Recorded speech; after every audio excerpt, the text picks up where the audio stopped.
Hello everybody, this is going to be a video, kind of unusual. It's going to be a response to a personal message. Somebody sent me a message asking a question, and since it's the answer, it's a pretty common question, and since the answer is one that can be generalized to a point, I thought I would go ahead and put it out here. This is a subject that I've talked about a few times, and I think he's seen my videos on it because some of the stuff he has in this question kind of implies that. But basically, it's a high school student, and he's asking whether or not he should go to college. And I'm going to read the letter. I'm not going to say who it is or give anything away. But it says, "Hey, I know you have said in a lot of videos that you don't think college is usually worth the investment, but after scholarships, I will incur little to no student debt. I know the opportunity cost is high. Kudos for realizing that. But to me, the main value from college is just the prestige people, parenthesis, incorrectly, parenthesis, associate with the degree. At this point, I'm a senior in high school. So it would be best for me to make a decision soon, I think. What are your thoughts?" And then he says some nice things that he likes my videos, which I appreciate very much. Um, yeah. So I should start off by saying that in general, I think college education is vastly overrated. And actually, I would extend that to say the K through 12 education is vastly overrated. I think that these are um, huge bubbles, financially speaking. I think that they are vastly overrated in terms of how important they are to your earning power. A lot of the studies that are claiming that you'll earn so much more over the years are throwing in everybody who dropped out of high school, not and ignoring people who get GEDs and that sort of things, and then it changes quite a bit. When I grew up, and I have to also, I suppose, admit, my own personal experiences, my own anecdotal perspective is going to color and bias my opinion. I try not, I try and keep a perspective eye, uh, but it's impossible. But I know in my case, growing up, I always kind of had this impression that college was this, this very scholarly, challenging environment that you were going to just all this intellectual stimulation and all this information, and it was going to be this really, really, useful helix experience, something that was going to really enhance your character. And in my experience, it wasn't really like that. Now, that's at my school, in my major, at my time, and I would not want to say that everybody who goes to school under any circumstances is going to have an exactly, analogous situation. In terms of earning power, though, it's not a secret that the people who are graduating from college now, a large number of them are not really deriving any kind of economic benefit from it. They're going back, they're living with their parents, they're working, unskilled jobs that don't require degrees. Also, it's just a simple fact that the more people who get diplomas, the less valuable they're going to be. And the trend has always been for more and more and more people. I'd say at least from the aftermath of World War II, if not before, this has become a progressively bigger and bigger thing where it's just expected. So, you know, the the myth that's kind of put out there is that you go to school and then you'll get a good job. It's like the golden ticket to, at least a decent standard of living. And that's simply not true. You can get a decent standard of living without it. Now, also in my anecdotal experience, I had the realization, I'd say around my junior year, that I started doing the math of the amount of money that I hadn't earned, the opportunity cost, basically, of me going to school. And I was very conservative in those estimates. I didn't assume, for instance, that I would ever have gotten a raise or gotten a better job. I just assumed that I would have worked the additional hours that I didn't work because I was in school. And I worked full time when I was in school. I always worked at least 40 hours a week. And towards the end of college, I got a second job and I was working 68, 70 hours a week between the two. Um, Even making very conservative estimates, I was looking at $65,000, $70,000 that I did not earn. When you pair that with the amount of money that I paid, and I had scholarships that defrayed the cost considerably. Not all the way, I didn't have a full ride, but enough to make a very big difference. But even what I paid, when you add up not just the tuition, But the meal plans, if you have them, or if you don't have them, you're still going to have to pay to eat. All your books, transportation costs, I mean, maybe you'll be walking a lot, maybe you'll be taking the bus, maybe you'll have a car, who knows? Um, Once you start adding all that up, that 65 to $70,000 that I didn't earn easily doubled in terms of direct expenses. I actually don't know how much I directly spent. Uh, I was paying it off before I finished. I wasn't keeping a close tab.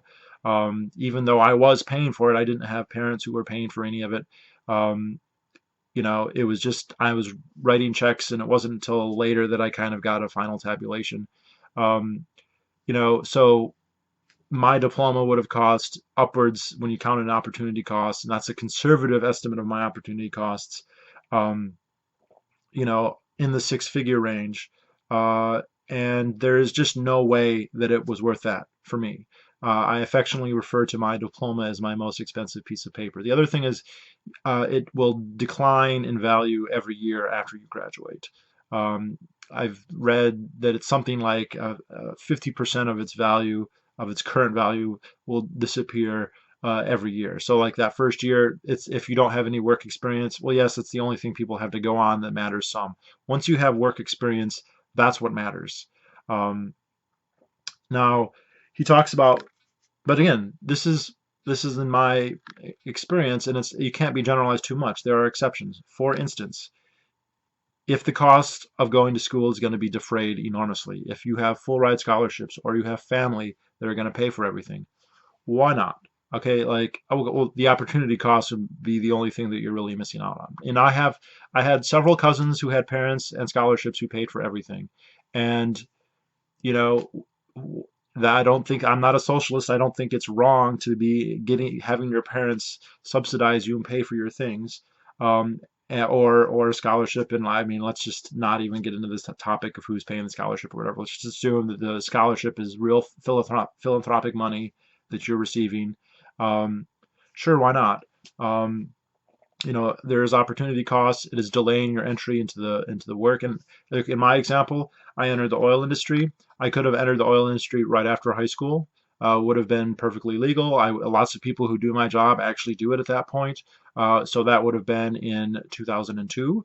And if it directly paralleled my career after college, for the first 2 years, I wouldn't have made very much, and then every year after that, my salary would have doubled, and I would have made, in the period that I was in school, I would have earned probably $200,000 or $300,000, and by the time that I was finishing school, had I started my career, I already would have been mid-management, halfway up the corporate ladder, already have earned a whole bunch of money, as opposed to being in debt and not having earned really anything. I mean, I worked a ton during school, but all of that was just absorbed into the cost of actually going to school. So there was no savings, or very little savings. I mean, I started buying silver, but like very, very small amounts.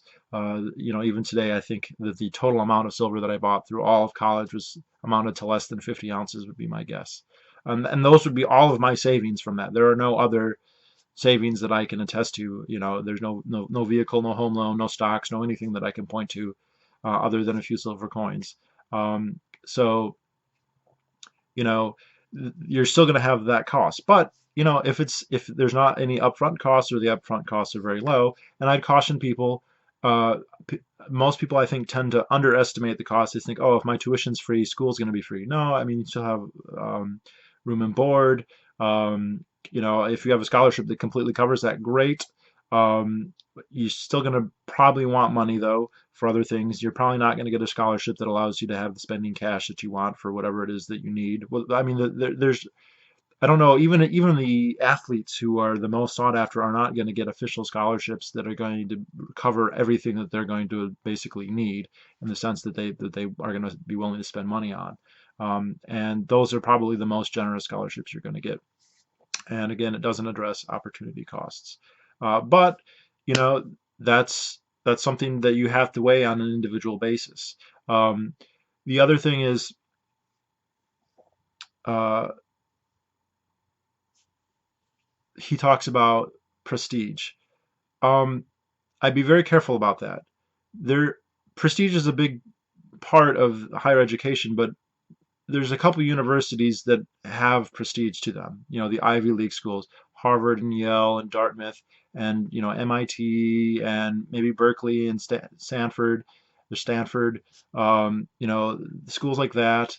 Sometimes local institutions. I'm from Michigan. If you go to U of M or Michigan State, there's a good chance that if you try and get a job in Michigan, in areas where those schools are really popular, it might make a difference in a job application, or it might make a difference in terms of um, you know your coworkers are getting a job. And I use that as an example, but I know that's true. If you go to Texas, there's a lot of people who are big UT fans.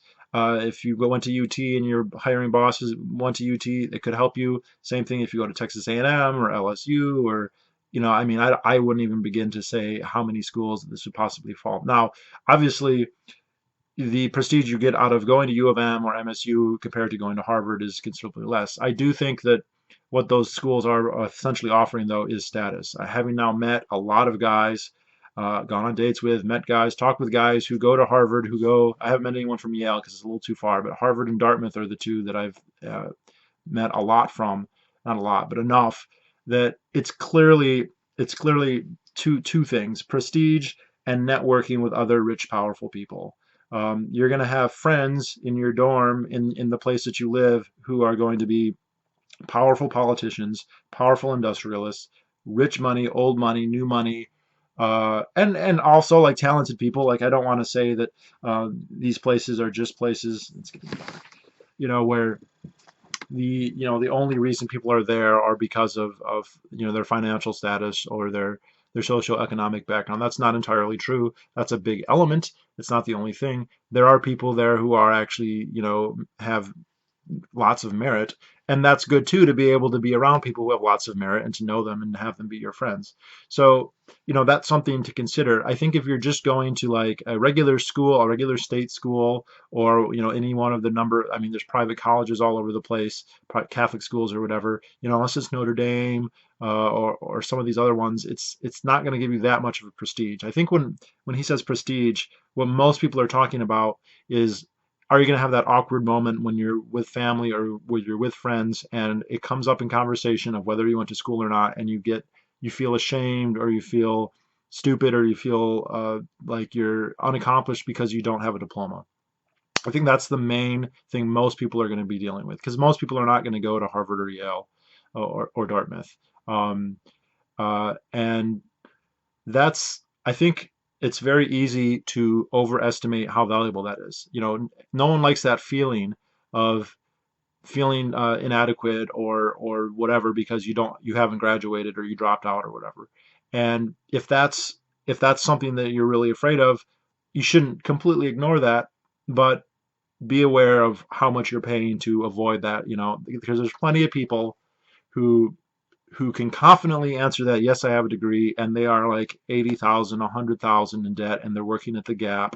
And it's, yes, they have, and again, for all the guys that I've met from Harvard and Yale, I've met a lot of people who have master's degrees, who have bachelor's degrees, who have educations, who are very proud of it and who flaunt it. And if you look at I'm sorry if so much of this is going to come from like a dating kind of gay perspective, but that's just a lot of the socializing that I've done has been in that way.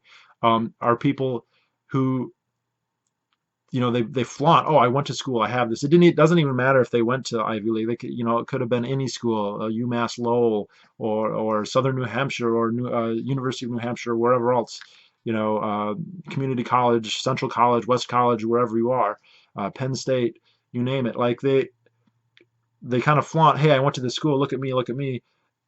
And sure, that makes them feel good, and it's probably nice that they can say that. And then you start talking to them, and you realize, like, they have a shitty job. They are way in debt. Like, the amount that they paid is the amount that they paid worth, the satisfaction of having that. And like, if you want to be confident and intelligent, you can do that without going to school.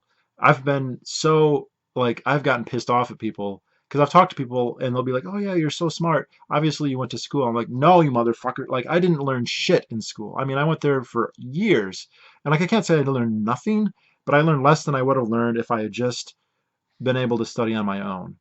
And if I look, this is why I'm smart. All right,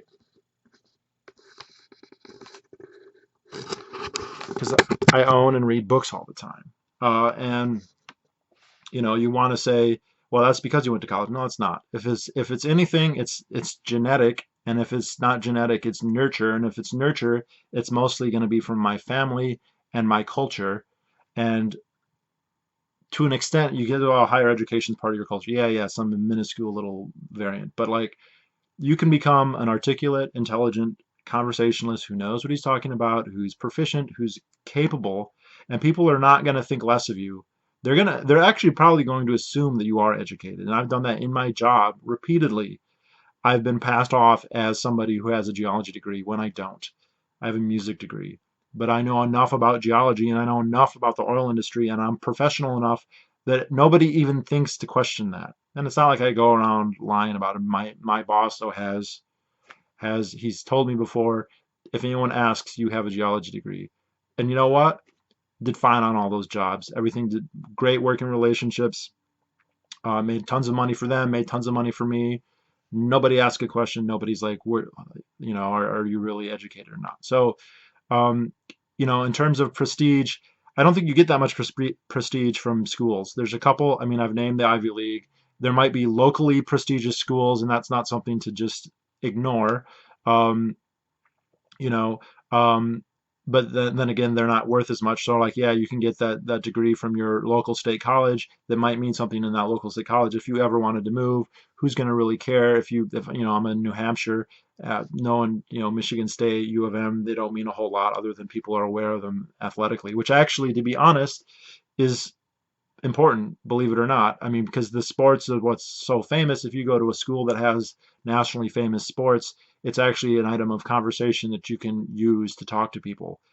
It shouldn't be that way. I fucking hate sports. I take no vicarious pleasure. I mean, my school does very well in sports right now, and it shouldn't it shouldn't reflect anything on me, but it does in the eyes of a lot of people. And so, yeah, that is worth something. I think it would be wrong to say, yeah, that doesn't mean anything, but doesn't mean that that's worth, however much you're paying, both in terms of directly paying and in terms of opportunity cost. I think the answer is probably no. And of course, the other big kind of qualifier here is like there are some things that you have to have a degree for. This is the result of licensure. It shouldn't be that way. It's a scam. Well, it's regulatory capture. I wonder how much of licensure is there for the industry, and how much of it is there because the schools like it. It makes it mandatory that you have to go. The small town where I'm from has a local university, and it got its start basically teaching people to pass licensure exams. I mean, it used to be like a carpentry school where people would learn trade skills. At one point, back in the 1800s, a student approached the head of the college and he said, I want to be a pharmacist. To be a pharmacist, I have to pass this exam. I don't know how to pass it. And, back then, it was very practical. He just said, let me get a hold of the test, figured out what the questions were, figured out what the answers were, and it was like a 1 week course or a 9 week course or something. He was like, this is what you need to do to pass this test. And that was, well, if you want to be a doctor, if you want to be certain things, then you have to go through this, unless you're going to go through some elaborate, this, deceit where you, create a false documentation or whatever, whatever, like not many people are going to do that. It's tricky, although not impossible. If you want to be a doctor, though, if you want to be a lawyer, I'm sorry, like you just have to go through this. You have to pass the bar. And that's something to consider. If that's something you have an ambition to do, that's what you have to do. If that's not something you have an ambition to do, if you are not looking for uh, if you're looking towards a career that does not require that, I would seriously question going to school. If you're not locked into a career, and it makes sense not to be. Look, we're past the stage where you're going to have a career for your entire life. That's probably not going to happen for very many people. I mean, I even I'm reluctant to talk about anything on the future, given the rate of technological change and social change. What's going to happen in just 5 or 10 years, I think, is like ridiculously impossible to say. And are we going to be eaten up by nanobots? Is there going to be the What is it? The singularity. Is all that not going to happen? Is there going to be the matrix? I don't know. And I'm not just saying this. I don't have a generally dystopian view about this. I'm just saying, fuck, I don't know. Like, and so I don't know if your job in X industry is going to be there in a couple of years. And so it may not make sense to, spend, 4 years or 5 years for a career that you intend to last for, decades, which very likely not. Now, if you look at it from the perspective of this will be a good job to make some money and get my foot in the door, that's a little bit different. And if you also are looking at school like, okay, well, I'm not looking for a particular job. I just want the experience and I want to be able to have that question, then I would advise people to do it as fast as they can, as cheap as they can, wherever they can. If all you're trying to do is not have that awkward moment in conversation, if all you want to do is be able to check, yes, you have a bachelor's degree or whatever else, then you should do it as fast as you can and as cheap as you can. Get a second job or whatever. Uh, Take as many credits as you can, work as hard as you can, and just get it behind you. Because then it's opportunity costs, and every year you there is a year you haven't earned and a year that delays your entry into the job market. And also, if you're there and you can, and you should be able to, depending on what you're studying and where and who you are and what your work ethic is like, you should start working somewhere or another. And sometimes schools are good for that. I have, of my cousins who went to school, one of them became a lawyer, and while she was still in school, and her parents paid for everything, and so it was very like for her, it made a lot of sense. A lot of people get law degrees, end up nowhere. She ended up in school. She interned at a firm. When she graduated, they gave her a job, and she's had for her career path is very much like kind of the myth.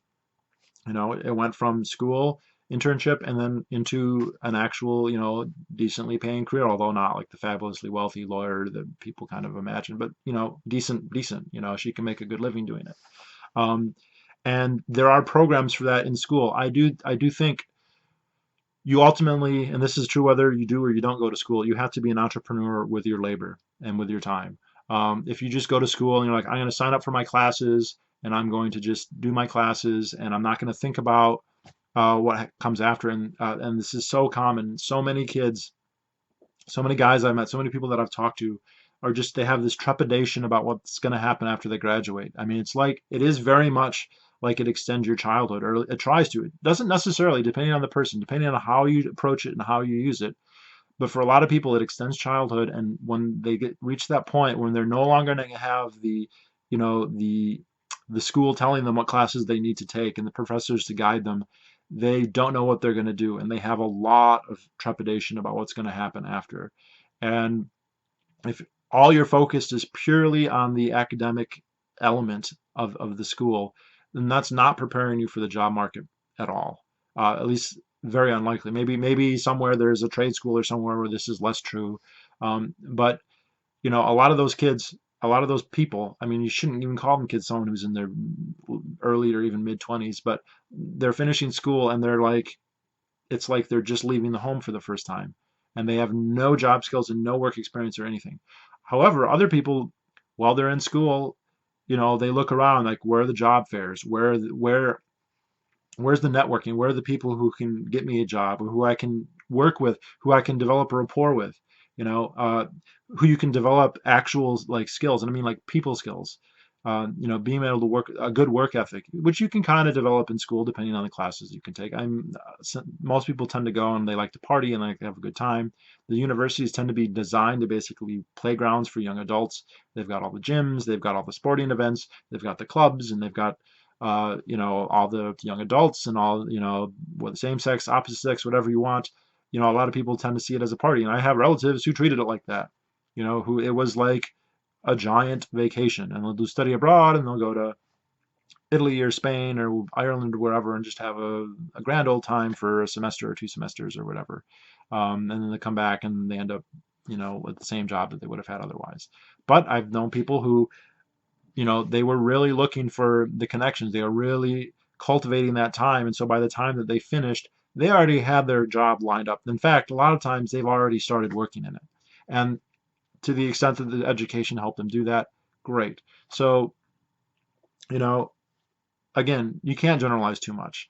If it's free, you have to look at your own finances. If you have enough savings, if you're getting a good enough scholarship, whether it's sports or academic or whatever, if you really crave the experience, you know, I can't tell you that you shouldn't have it. It's not necessary. It is something that you can talk about. I don't think that you should overestimate the awkwardness of not getting the diploma. I think that's an unfortunate stigma, but one that you shouldn't worry too much about, depending on what you want to do. Um, if you're a successful person, no one's gonna care. No one looks at Mark Zuckerberg and is like, oh, what a loser, he dropped out of Harvard. And granted, that's an extreme example, but you don't have to become a accidental billionaire.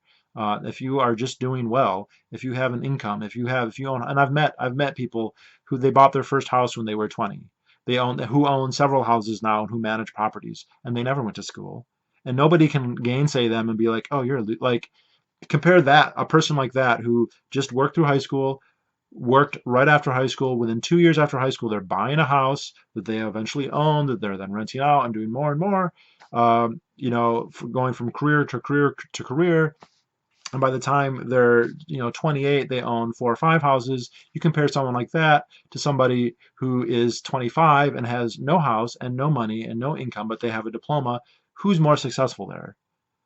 I think the first person is. And the first person,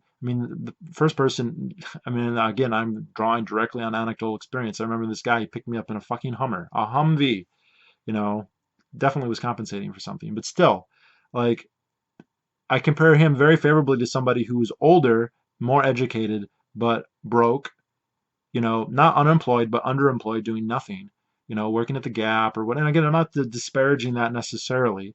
But that's something he could have been. The guy who's working at the Gap, he should have been doing that when he was in high school, and now he should be the manager of the Gap. He shouldn't be on the floors doing sales when he's 27 anymore. You know, unless he's just starting. And this thing, he's not thinking of himself as just starting. He's thinking like, I've got this golden ticket. I've gone to the school, and it's going to be, my pass for life. Don't ever treat it like that. Don't ever look at it like that. Don't ever approach it like that. If you go, if you really think you have to go, or you really want to, or think you can afford to go, bear that in mind the entire time, that you're an entrepreneur with yourself, that your work ethic and your social skills, the rapport that you can have with people, the value that you can give to people, that's what's ultimately going to matter. And if you can develop those skills when you're in school and get a diploma on top, great. Unfortunately, a lot of people will go to school and they will get to the diploma and they won't develop those skills. They won't have a good work ethic. They won't be there on time. They're the kids. And it's one thing to go to class or whatever. Class is not the same as work. Okay, class is never going to be as intense. It's never going to be as long. It's never going to be as stressful. It's never going to involve so much. It's not the real world. It's a cloistered environment. I don't care how like asshole-ish, hawkish, demanding your professor is. Like actual real world demands are much more stressful, and also like your paycheck's on the line, which adds a whole new element to it. And so many kids, they go to school and they're in that environment, and they are not accustomed to working in the regular world, the real world. They live in and that's not everyone who goes to college. I had a full-time job when I was in college, and plenty of other people did. There are people who work much more than me in college. I've met people here who I can't even imagine how they do both, because they work 2 jobs and they're doing 100 hours a week plus school, and it's fucking insane. You can do that. But if you're just going to go and I'm going to go to class, I'm going to hang out with my friends, you're getting behind. Even if that is all free, even if you're not paying that because of scholarships or because of parents, um, and you are falling behind. You are not advancing in terms of your marketability, really. So I would, if you're going to get the diploma, I would at least try and work on that element also simultaneously, if at all possible. Now maybe you're in a school program that's so demanding in terms of time, or logistically for some reason just does not means that you cannot do that. Fine, I understand.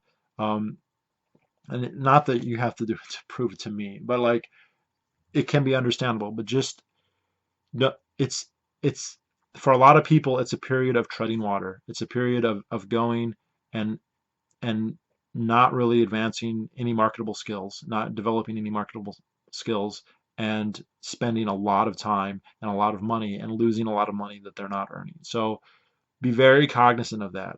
Um, you know, it should feel it should feel like an anchor or like a delay. Like if think of it as like a race, this they say the rat race. School is preventing you from starting the race. It's saying you're delayed. Your time that you start is delayed, and maybe the diploma will give you an advantage, and it probably will give you some advantage, some, but that advantage isn't infinite in value, right? So, yeah, 4 years you get a diploma. Well, if you had had a diploma at the beginning, that would have been better than if you had not had one. But is it worth the 4 years of delay, or the 5 years, or the 6 years? Is it worth the price tag? That's something that has to be answered on an individual level, and you have to think about that very hard yourself. Now, this person who wrote, they're a senior in high school. At this point, it's essentially too late to consider like going to like an Ivy League school or anything like that. Those schools, their admission process is already over for next year, essentially, um, or if it's not, it will be very soon. But uh, you know the resume of a person who goes to the Ivy League schools is something that is carefully managed and grown over the course of a child's life. That's something that is it's like a fucking bonsai tree. It's something that takes like literally a decade or a decade and a half of careful cultivation on the part of the person's family and school to develop a candidate who's going to make it to these schools, unless that you are extraordinary in some way, or you're a minority and you get accused of building a bomb falsely and you go to Texas. Because then, I mean, if you there's certain ideological niches that they're going to go for, but if you don't meet one of those, if you're white and you're a guy, then definitely not. It's a little late to consider going to like an Ivy League school or whatever. And if you can get into them, I don't say you shouldn't go, because like there's a lot of prestige associated with that, and there might have good educations as well, as long as you're not getting a sociology degree. But like, yeah, so definitely like you can't generalize too much, and I don't want to, uh, but just be aware of how much it's costing you. Be very aware of that. Uh, be aware that it's delaying you, and if you still think it's worth it, I mean that's fine. And if you and people make the best of it. There are people who do make it work for them, but you have to making it work for you doesn't mean you just go and you get good grades. That is not making college work for you. Making college work for you is developing the skills, if not the actual jobs that are going to help you later. And I'd say jobs, you know, you don't necessarily have to view yourself as an employee perpetually, but whatever it is, the skills, the know-how that are going to help you provide value to the world, and which is going to allow you to make money, to live however you want to live. And the school, it's going to a large extent get in the way of that. So, and they're not going to directly teach you that. That's the other thing, is they're not going to say, hey, this is how you become successful. They're going to expect a lot of rote learning of a lot of information that's developed for political reasons, for curricular reasons, by professors who have tenure, who don't give two shits, who don't really work for you, who you're not paying directly, and many of whom are just going to be going through the motions, just regurgitating, um, you know, uh, information that isn't necessarily incorrect or isn't necessarily worthless information, but how directly valuable is it? It's a good question. It's an open question. And you're going to be saddled with a whole bunch of bullshit that really is not going to help you. And that's the other thing. I think a lot of people feel that. It's one of the actual most quintessential disparaging things a lot of students, whether they're libertarian or not, start to feel, not just in college but in all school. What is this going to matter? What Like, I'm sitting here wasting my time, investing my time learning stuff that best you can tell is not going to matter. And sometimes you might be wrong. It might turn out to be useful sometimes, but that's only going to be a small fraction of it. So you always want to bear that in mind. So anyway, I don't think there's a whole lot more to say about it. I wouldn't normally think about this time of year. I normally think about school when graduation's happening or when school's starting in the summer. But yeah, I guess for you seniors out there, whether you're watching this now or in some point in the future, there's always a lot of trepidation. This is kind of like the big question that confronts a lot of kids, and it's like, what should I do? And I can't tell you what you should do personally, but I can tell you that there's a bias within society that is going to make school look a whole hell of a lot more valuable than it is. It's going to vastly overstate how important it is to you, and overpromise what it can do. And of course, schools are happy to do that. So just be aware of that. You can use it to your advantage. There's some things that you have to go. If there's certain goals that leave you no option but to go through this route, and if that's one of your things, then you have to do it. And just the sooner you can get done. I know, not that I'm a huge Dave Ramsey fan, but I did see one clip of him just saying, just go as cheap as you can, as fast as you can, and get it over with. If all you're worried about is what you're going to tell your aunt and uncles at the next, family Christmas party that you have a diploma, you know, that's just, they don't care what your GPA was. They don't care where you went. They just want you to have that piece of paper. And like, to not feel uncomfortable in that situation, I don't know how valuable that really is. In terms of work, so much it matters about your interview, and in your rapport with your employees and your prospective bosses, and your work ethic, that no one's going to refrain from firing you because you have the right diploma. Nobody's going to say, well, this guy was an asshole, but he does have this school on there.